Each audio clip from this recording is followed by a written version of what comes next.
Muitas vezes nós pensamos em outras pessoas que estão traindo Jesus. Mas será que nós mesmos não temos feito isso com os resultados das nossas atitudes? Vamos falar um pouquinho sobre essa dimensão na palavra de hoje.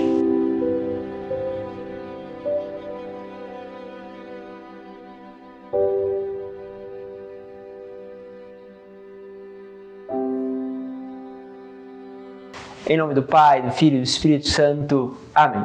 Que bom ter a sua presença. Vamos chegando aí na reta final. Amanhã começa o Tríduo Pascal. Momento de nós nos prepararmos. Também vai se programando para estar presente justamente na tua paróquia, na tua comunidade, para viver este momento de uma forma profunda. Hoje quero pegar com vocês o texto que está no Evangelho de Mateus, capítulo 26, versículo 14 ao 25. Diz assim: Naquele tempo, um dos 12 discípulos, chamado Judas Iscariotes, foi ter com os sumos sacerdotes e disse: O que me dareis se vos entregar Jesus? Combinaram então 30 moedas de prata, e daí em diante Judas procurava uma oportunidade para entregar Jesus. No primeiro dia da festa dos ázimos, os discípulos aproximaram de Jesus e perguntaram: Onde queres que façamos preparativos para comer a Páscoa? Jesus respondeu: Ide à cidade, procurai certo homem e diz-lhe: O mestre manda dizer, o meu tempo está próximo. Vou celebrar a Páscoa em tua casa, junto com os meus discípulos. Os discípulos fizeram como Jesus mandou e prepararam a Páscoa. Ao cair da tarde, Jesus pôs-se à mesa com os 12 discípulos. Enquanto comiam, Jesus disse: Em verdade, eu vos digo, um de vós vai me trair. E eles ficaram muito tristes, e um por um começaram a lhe perguntar: Senhor, será que sou eu? Jesus respondeu: Quem vai me trair é aquele que comigo põe a mão no prato. O Filho do Homem vai morrer, conforme diz a Escritura a respeito dele. Contudo, ai daquele que trair o Filho do Homem. Seria melhor que nunca tivesse nascido. Então Judas, o traidor, perguntou: Mestre, serei eu? E Jesus lhe respondeu: Tu o dizes. É muito forte essas expressões que Jesus vai colocando diante dos apóstolos, dos seus discípulos, essa dimensão da sua entrega. Bom, e quando nós justamente nos colocamos aí, podemos nos perguntar: serei eu a trair a Jesus? E é interessante porque muitas vezes nós nos colocamos de fora deste caminho que nós traímos Jesus, traímos justamente porque não seguimos os seus mandamentos, porque Ele nos fala, nos comunica e nós não colocamos em prática. Quantas vezes temos gestos de falta de amor e precisamos voltar atrás, reconhecer, mas muitas vezes não fazemos, fora os pecados que entram nas mais várias dimensões aí, da impaciência, da gula, da irritação, ali muitas vezes que eu caio nas benditas tentações do mundo, seja daquilo que é o poder, do ter, mas também naquilo que é a sexualidade desregrada. Você vai percebendo essas traições que Jesus vai sofrendo. E outras são aquelas que nem podemos considerar pecado, ou seja, que nós ouvimos um impulso interior, mas não respondemos.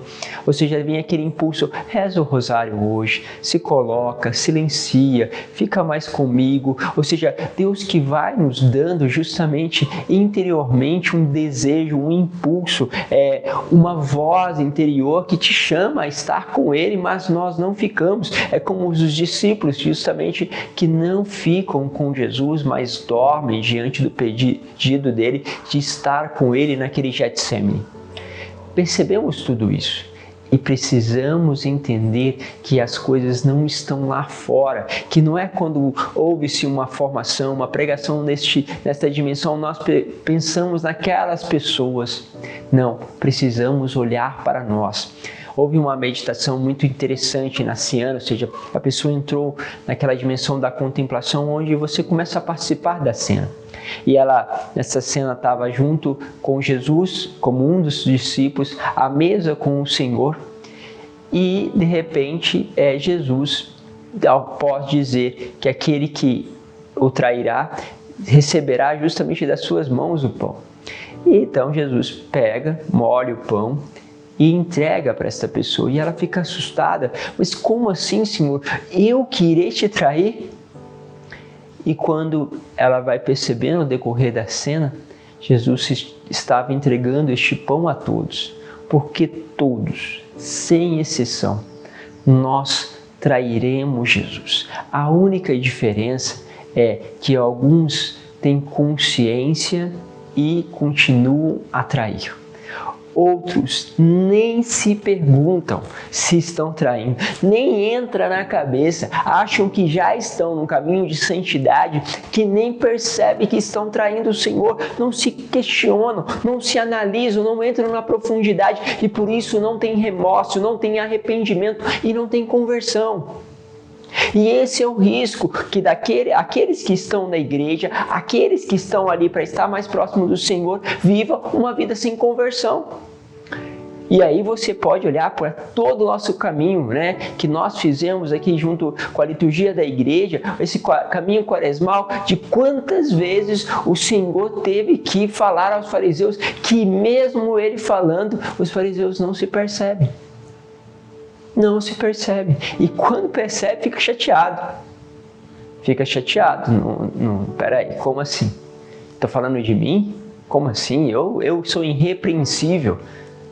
E olha que não faltam essas frases, né, de quem se acha irrepreensível, que acha que faz tudo certo, que não erra, que não falha. E na igreja está cheio disso.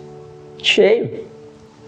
E falta gente para bater no peito e falar assim, errei nisso, falhei, não prestei atenção, não fui profundo.